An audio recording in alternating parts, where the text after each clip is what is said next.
पदयात्रा 10 किलोमीटर या ठिकाणी नेवरीपासून पुढे आलेली आहे. चालत या ठिकाणी शेतकरी तुम्ही बघू शकताय. आंबेगाव गावात भगतमळ्यात या ठिकाणी शेतकरी तिथली भगतमळ्याची माती, ही माती बघू शकताय तुम्ही. ही माती आम्ही आमच्या कपाळी लावून त्या ठिकाणी संघर्ष करणार नाही. तिथली पाणी आहे वाचवून तिथल्या मातीला आम्ही धक्का लागून देणार नाही.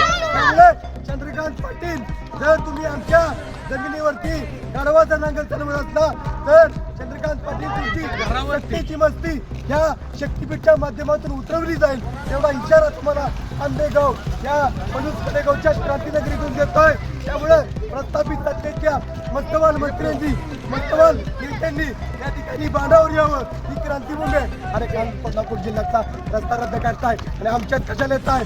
या ठिकाणी एवढी लोक रस्त्यावरती उतरलेत आणि शेतकऱ्यांचा समझोता करतो म्हणून सांगताय. त्या अन्याय देणार नाही.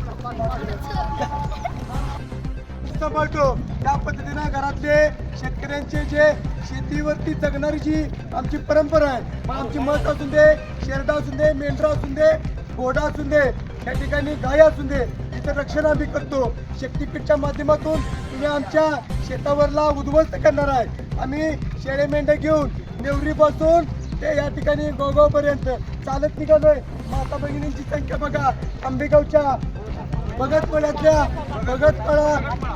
भगतमळ्याची माती जी आहे, भगतमळ्याची माती कपाळी लावून या ठिकाणी इथल्या माता भगिनींना या ठिकाणी शेकडो शेतकरी तुम्ही बघू शकताय. त्या शेळ्या मेंढ्या घेऊन आम्ही सरकारला शक्तीपीठच्या माध्यमातून आमची 1 इंच जमीन आम्ही या ठिकाणी देणार नाही. प्रसंगी रक्त आणलं तरी चालेल, परंतु या ठिकाणी आम्ही मागे हटणार नाही. आज या ठिकाणी आमची भूमिका आहे. ठीक आहे. शासनाने आज या ठिकाणी भगतमळ्यामध्ये शक्तीपीठ महामार्गाला विरोध करण्यासाठी